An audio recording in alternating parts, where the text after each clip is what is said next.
I want to know how this dude got. All right, a we're hard back. point. Matt, sorry to cut you off there. So we were talking a little bit during the commercial break, guys. So a lot of excitement on our Twitter feeds. Everyone is blowing up here, and I wanted to steer this one to the pick 13 to kick it off. So what do you think of the idea that score streaks are now built into your pick 13? We definitely want to see the return of score streaks. At least I do as a broadcaster. Matt, would you like to see it as a player as well? Yeah, I definitely think score streaks should make a return as long as there's viable options for it. Because if you remember back in Black Ops 2, some of the Hellstorm and Lightning Strikes were really like the climax of a lot of maps because they were game changing. It just adds that element of like, should I stay alive and play for my score streaks? Should I push out and help my team? It really just adds another realm of decision making that a player needs to have. And then when those decisions are made, the spectator gets rewarded, and they get to see like the game-changing Hellstorm missile on in Hardpoint. And it just makes a huge difference for gameplay as a player and a spectator. So I definitely think if they have viable options that make sense for competitive Call of Duty, they should make a return. All right, and Fwiz, what were your thoughts on kind of the ability to upgrade your score streaks? It's going to cost more points. Brilliant. Yeah, I think it's brilliant. I mean, look, you have to go into each one of them and make sure that you know, from a personal level, you feel it's all balanced. But like to take a UAV and then essentially upgrade it to, you know, counter UAV. Yeah, counter UAV, you can upgrade it to where you can see him all the time on the map, or it sweeps more like. To be able to put and then the point system, you know, a credit to it as well. So I think it's good, you know, because it makes as long as the value set, you know, feels equal, like as in you going to try to pursue that and make it worthwhile to upgrade. But messing around with that when I got to play, I thought actually was really cool and a different way of thinking about it. And that it makes all of the kill streaks way more dynamic now. Now, Matt, if you had 13 points, would competitive strategy be to have a few players just running around like super soldiers now, as we see no tacticals, no lethal grenades being used in Ghost, or would you always suggest score streaks with your team? Well, see, the problem with that is there's like a direct correlation with players who are going to get lots of kills or lots of objectives and then get those score streaks. Like Scump is going to rack up score streaks because he's just really good at staying alive and getting kills and playing the objective at the same time.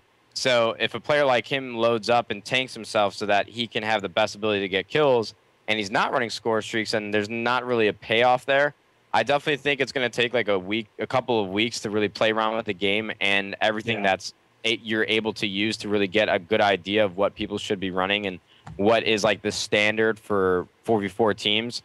So I don't really want to give you like a really solid opinion on that just because I don't know how it's going to play out. You know, there's a lot of contradictions within that mindset. Like, okay, well, I'm going to give myself as much health as possible and the best ability to get kills, but there's no reward for getting those kills. So is it really helping? I don't know. You got to really play the game to make sure we have the best opinion on that. Fwiz, you said during the live show that you'll be rocking no score streaks as a super soldier. You think you'll stick with that after the game drops? Yeah, I'm going to be some mega beast-ass specialist super soldier, bro. Just running around, dropping 20 kills in Umu matches left and right. That's what I'm going to be doing. Totally customized. Speaking of the customization, they mentioned that supply drops are going to be coming into this game. It's now Call of Duty's version of loot. So if you guys have played any kind of RPG, loot always so important. We see how popular it is with just skins alone and Counter-Strike for the moment. How excited are you, or are you not excited about the introduction of supply drops and having weapon variations where each kind of different new gun you're going to pick is going to have pluses and minuses in the different categories like damage, accuracy, fire rate, range, handling, and mobility? Dude, honestly, after playing Destiny and trying to get items that I want to customize and give my player so I look cool, or playing any other game that has that, I am way too excited for this loot and the supply drops. Yeah. I don't know what it is about making my soldier look badass, but I just want to do it. I have a feeling. Oh, go ahead. Yeah, I have a feeling I'm going to spend a lot of time like trying to get those loot drops. Yeah. Because I feel like they're going to be in campaign. They're going to be all over the place. You're going to have to play like shit you wouldn't normally play just to go get like some badass camo or skin or something, you know? And here, let me put this in your head too. So like back in the day, the last 7 years, the only way that you could really set your player apart is like probably the prestige icon. Yeah, it's And true. Call of Duty Ghosts did a really, really, really crappy job of making players want to have an incentive to prestige. Yeah. You know, what happened to the Gold Cross in Call of Duty 4 Yep. or the Red Skull in Black Ops 2? Like, that's the stuff that a lot of players want to play for. And now that you get to do it to your own personal character at any time just for playing a lot, like, that's going to add so much incentive to play longer, to play for certain objectives, or play for certain challenges. And as a player who's always been really competitive orientated, that's the only thing I've always worried about. I am so excited to try and make my player look more badass than anybody else's, and I can't wait for supply drops. It's gonna give us Gaster something to say. Call of Duty Ghosts screwed that up. Ooh. All right. Well, I'm not going to disagree with you, Matt. I'm not going to disagree. Fwiz. Yeah, it sucks. It was different, Matt. It was different. It was different. Yeah. Well, speaking of the different guns and how each of them will have new attributes, now we're going to see firing range. And I thought this was one of the coolest things, the virtual firing range before your game starts. You can get in there and test out your guns. This is something that, you know, as more of a casual Call of Duty player myself, I'm really excited about. ADD always strikes me while the new map is loading up. I'm going to be in that nonstop. But from a pro's perspective, is this really something that is going to be huge for you guys? Is it not a big deal? Talk me through what you saw there. I thought that was directed at Quiz. Yes. Can you repeat the question? I'm so sorry. I was on TweetDeck. All good, my friend. All good. So the new firing range. How often do you think you'll be using it to test that gun? My ADD is gonna be great with firing range. I'm sitting waiting for matches to load up and shit. I'm gonna be able to bust out my gun. Yeah, I think firing range was really dope. And the fact that it really is as seamless as they showed in the reveal. Like, in the game, you hit a button, and you are thrown into it right away, and you can play. I could definitely speak on that, just like Fwiz, because I got to use the firing range at Sledgehammer. It is absolutely sick. Like, with how many different customization options they have for the guns, I think they mentioned over 350. You get to pull that gun straight out as soon as you finish, like, customizing whatever attachments you want and use it in the firing range. There's no loading screens. There's no wait. It's literally instantaneous, and that is really cool to me. Like, with how many compliments I've given to Sledgehammer, a lot of people think that I'm, like, getting paid to tweet or talk about the game. I'm not at all. I'm not even, like, affiliated with Sledgehammer in any way. I'm just really excited with a lot of the features that they've brought out. And firing range is one of those small, subtle changes to the game that's just going to make it more enjoyable and more accessible for the player. I'm excited for this. Matt, I wanted to ask you, before there was something like firing range as a tool, how did you guys go about learning how the weapons spray, the recoil? Is that just going into games? You cut out of that one. I heard, like, the first half and you cut out. I'm going to talk to our audio guy after this and then... Anyway, you can hear me now. If I stay quiet, everything's okay. Yeah, stay quiet. The new firing range, before there was firing range where you could go in there and test, you know, the recoil, all the different attributes of the gun. How did you guys get a feel for the weapons that you should use in competitive play?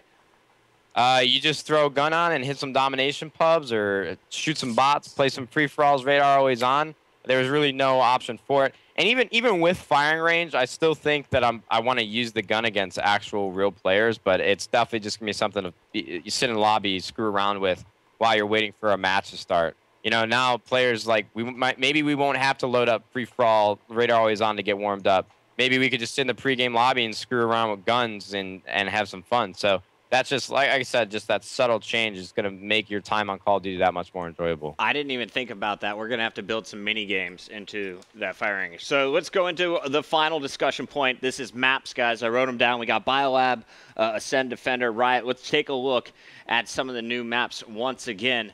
Fwiz, you and I got a chance to play on a few of these. Which one are you most excited about? Let's start with Biolab. What were your thoughts on this one? So Biolab is the one with snow outside, right? Yeah. Biolab's cool because it's got a lot of verticality. I mean, all of them do, right? But there was, like, places on that you could really, like, it's you found yourself in close quarter combat, but then when you go out into the snow portion of the area, you can essentially go up, like, 3 floors. So you can see a lot of, like, shooting down and people spawn in, and you're kind of susceptible to getting killed from above when you expose yourself outside in the snow. So Biolab was pretty cool. I'll wait to tell you my favorite, but Biolab wasn't my favorite. But I liked it. I mean, it seemed cool. The next map we saw was Riot. Matt, this was the prison map. There was, of course, the big building in the middle. Outside, you had the courtyards. Any thoughts on prison initially? I think I played on that map at Sledgehammer, or at the offices, and I played a hardpoint on it, I believe, and it played really well. They had the hardpoints in good locations. Like like I said, I've only got to play. I literally only got to play it once. I don't really have like a strong opinion on it. Right. But it seemed like a fun map. It seemed like it was really movement orientated, which obviously a lot of the maps are going to be like that. But that map specifically, hardpoint, you had to be really good at jumping, getting location to location. Having height advantage was really important. But it seemed pretty fun to play. Fwiz, the latest map that they announced was Defender, and that was the one with the big tidal wave. As you mentioned, you're thinking that tidal wave a lot. It's not going to worry too many people unless you're in that one specific part of the map. But what did you see on the San Francisco map? Honestly, that was like one of my favorite maps when we played it. We played like, what, 5 different maps? That was the one I was like one of my favorites. I thought, look, it's outside. It's close. That one's a small map. You can't really see all of it. And that wave that comes in, that just hits the shore. So it causes a sense of urgency for you to get up off the beach here, Defender. Causes you a sense of urgency, get off the beach and move up a little bit, which is cool, you know, and it makes the map then even smaller after that happens. So I thought Defender was a cool map. And the final one there, crap, I saw it. Can we play that video one more time? It was Ascend. This was kind of the map that we saw turrets being placed on it. Matt, in your initial thoughts there, did you think the turrets were going to be too powerful? These are the auto turrets that you're allowed to enable as a player on the map. Did you see this portion of the video? I saw the portion of the video, but I really don't think I'm the person that you want to ask about that. Let me play devil's advocate, though. Yeah. All right. In Halo, you had power weapon drops like a rocket launcher, a sniper rifle that would allow you would play you would play around the map. So in order to make sure you had an advantageous position for that spawn. Don't you feel like that's kind of the same then here, where it's like you're gonna play around being able to get that locked down so you can control having the turret on this map or whatever the case may be? I understand where you're coming from. I don't know if I agree. Yeah, I don't know if I agree with myself. But throwing it out there. The rockets and snipers in Halo, those were timed out, and those were like tangible things that you could pick up and run around with. But Call of Duty already has that with the Pick 13. Like you can decide to use that. So there really hasn't been that sort of attribute to Call of Duty maps, and I'm just not a really big fan of like auto turrets or any kind of dynamic map elements. Yeah. Like I love Sledgehammer, I love Black Ops 2, Treyarch, Infinity, or whatever. But I really think developers need to stray away from buildings falling, opening and closing doors. I mean, that's kind of cool on Freight, but just like tsunamis and I hear you. Enjoy that kind of stuff. I feel like people, they look for like, where can we change things? And in fairness to them, they're like, here's a way we can do something different. Yeah.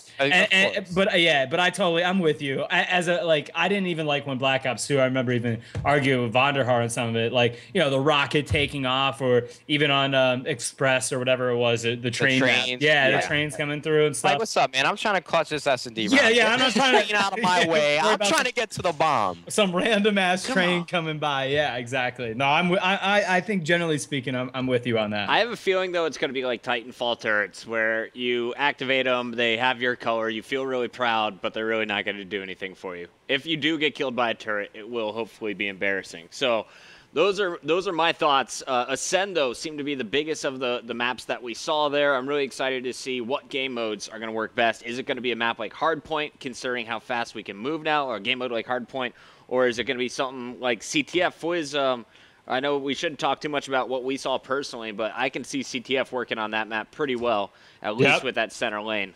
Yeah, so you're talking about Ascend, right? Ascend, yeah. Yeah, Ascend has there's two long tracks. Like there's 2 long tracks, and since there's gameplays out, you know, you can watch them now with the embargo up. There's 2 long lanes that literally are ran for CTF, and then the back of the bases are pretty wide open. And then obviously, again, verticality is pretty synonymous with advanced warfare. So it makes her exciting because you kind of get wedged in, you bottleneck through this route that you've got to get through.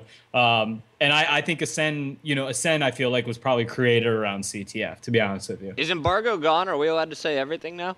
Well, yeah, it's up now, so people's like multiplayer maps and their where videos are are all up. these people getting gameplays Yeah, like from yeah. Advanced Warfare? What's Yeah. up? Like, What's let me get a up? gameplay. Come on now.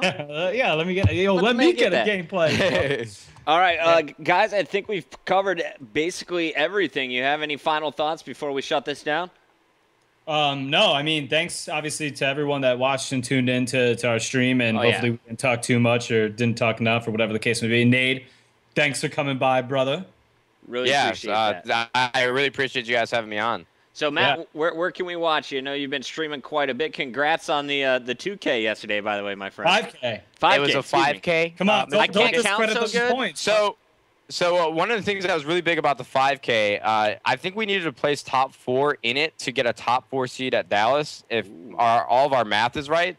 So I think by winning, we secured a top 4 seed at UMG Dallas, and now we don't have to play on Friday. So that was like my biggest thing. I hate playing on Fridays, so it's like, woo, we don't have to play now. So Matt, though, you're 5-5 in league, man. I know there's a lot of games left. What's up with that? You worried about it, or is the season still? It's still, it's just early on still. Dude, I don't know, man. Like the first season we played, we got I think we got last. That was when we had Embos, and then last season we had second place. But this season it has been really, really weird. Like for some of our matches, we haven't had our full team on. We'd had to reschedule a lot. Yeah, for me personally, I just wish that we were in sort of an off season at this point of the year. The league is kind of I think it goes to October, so it's kind of difficult to keep up with. But like I said, I mean, we're gonna try and bring it back and win some matches. I really don't know how we got to this point where we're 5-5. I think we were 5-2 and in second place, and then 3 matches in a row. It's like, well, that kind of sucks. Dang, because I'm like, and you got EGs at 9th right now. So I'm like, is there a chance that Optic Gaming doesn't make it, bro? Now, well, you guys had to run into Rise Nation in the 5K, and you guys were able to 3-0 them. Rise Nation is currently number 1 on the list. So, yeah. I guess I definitely see you guys near the top again. But are you surprised by any of the new teams in Season 3? No, I'm not really surprised by any of the new teams because, like, at this point in the game, we're like 6 or 7 months into this game's cycle, and if you've been playing for that long and you're a pro player and you're not able to beat another pro team at any given time, then you shouldn't really be playing the game anymore. It's gotten to a point where everybody should be able to beat everybody on any given day, especially when it comes to online, with how many connection kills that go down and how many different situations play out a complete different way